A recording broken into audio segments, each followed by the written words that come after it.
शलोम। यहूदा तामार का ससुर था। उसने अपने पहले जन्मे बेटे येरू से शादी की। वह मर गया था।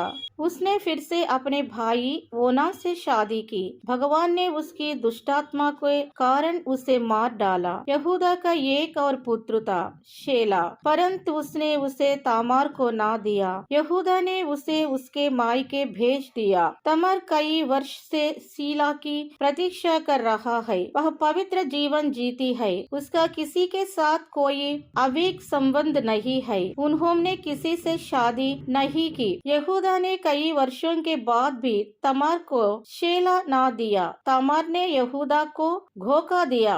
वह वेश्या की तरह व्यवहार करती है। यहूदा ने एक दिन अनजाने में तामार के साथ यौन संबंध बना लिया। वह गर्भवती थी। यहूदा ने यहूदी कानून के अनुसार उसे आग से जलाने की कोशिश की, परंतु उसने उस मुहर, रस्सी और लाठी को पहचान लिया। उसने पश्चाताप किया और कहा, तामार धर्मी स्त्री थी। उसे कानूनी अधिकार, पहले जन्म का अधिकार और बच्चे पर कब्जा चाहिए। शीला अपने भाई की पत्नी के प्रति अपना कर्तव्य निभाने में विफल नहीं। उसने सार्वजनिक रूप से उसका खंडन नहीं किया। उसने उसे धोखा दिया। कानून के अनुसार तामार को अपने चेहरे पर झुकाना चाहिए। इसलिए तामार पुत्र पेरेस धर्मी था और उसने सभी अधिकार प्राप्त कर लिए थे। पेरेस मसीहा के वंश में था। यहूदा ने कभी भी तामार के साथ शारीरिक संबंध जारी नहीं रखा। यहूदा धर्म था। वह पेरेस को धन हस्तांतरित करता है, न कि शीला को।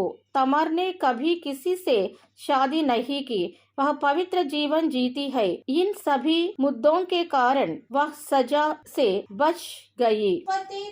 चैप्टर 6 और यहूदा ने तामार नाम की एक स्त्री से अपने जेठे येर का विवाह कर दिया, परंतु यहूदा का वह जेठा येर यहोवा के लेखे में दुष्ट था, इसलिए यहोवा ने उसको मार डाला। तब यहूदा ने ओनान से कहा, अपनी भौजाई के पास जा और उसके साथ देवर का धर्म पूरा करके अपने भाई के लिए संतान उत्पन्न कर। ओनान जानता था कि संतान मेरी ना ठहरेगी, इसलिए ऐसा हुए कि जब वह अपनी भौजाई के पास गया, तब उसने भूमि पर वीर्य गिराकर नाश किया, जिससे ऐसा न हो कि उसके भाई के नाम से वंश चले। वह काम को उसने किया, उससे यहोवा अप्रसन्न हुआ और उसने उसको भी मार डाला। तब यहूदा ने इस डर के मारे के कहीं ऐसा न हो कि अपने भाइयों के समान शेला भी मरे, अपनी बहू तामार से कहा, जब तक मेरा पुत्र शेला सियाना हो जाए तब तक अपने पिता के घर में विधवा हो बैठी रहा। इसलिए तामार अपने पिता के घर में जाकर रहने लगी। उत्पत्ति 30 चैप्टर 14 तब उसने यह सोचकर कि शेला सियाना तो हो गया, पर मैं उसकी स्त्री नहीं होने पाई, अपना विधवा पन का पहिरवा उतारा और घूंघट डालकर अपने को ढांप लिया और एनाम नगर के फाटक के पास, जो तिम्नात के मार्ग में है, जा बैठी।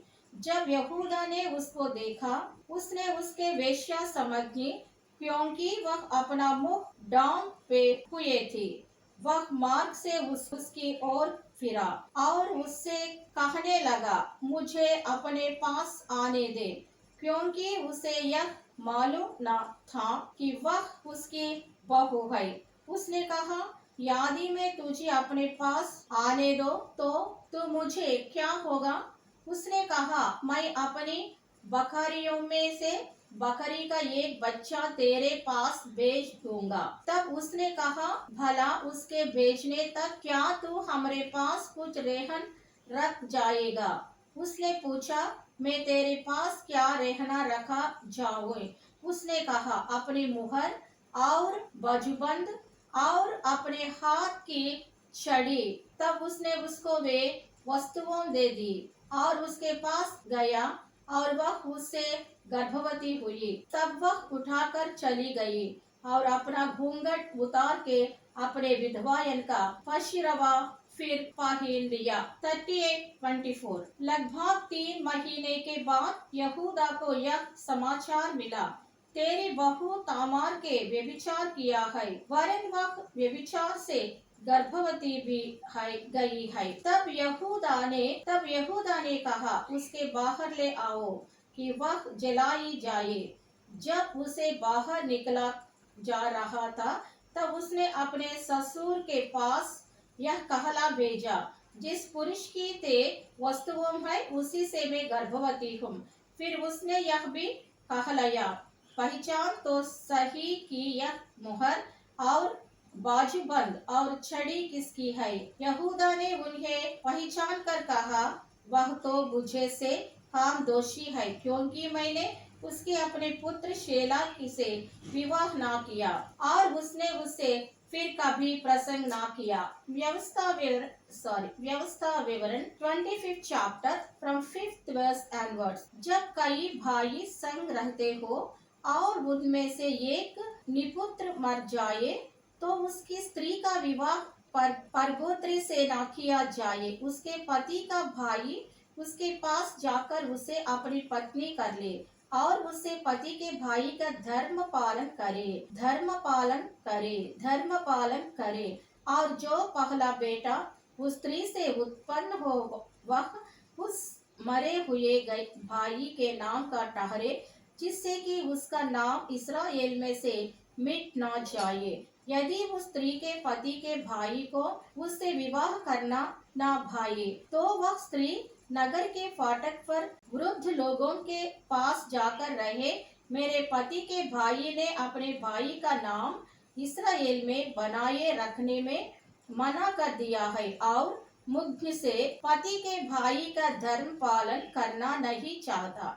तब उस नगर के वृद्ध लोग उस पुरुष को बुलवाकर उसको समझाए, और यदि वह अपनी बात पर अड़ा रहे और कहे, मुझे इसे विवाह करना नहीं भावता, तो उसके भाई की पत्नी उन वृद्ध लोगों के सामने उसके पास जाकर उसके पांव से जूती उतारे और उसके मुख पर युग दे और कहे, जो पुरुष अपने भाई के वंश को चलाना ना चाहे, उसे इसी प्रकार का व्यवहार किया जाएगा। तब इस्राएल में उस पुरुष का यह नाम पड़ेगा, आर्यन, जूती उतारे हुए पुरुष का घराना।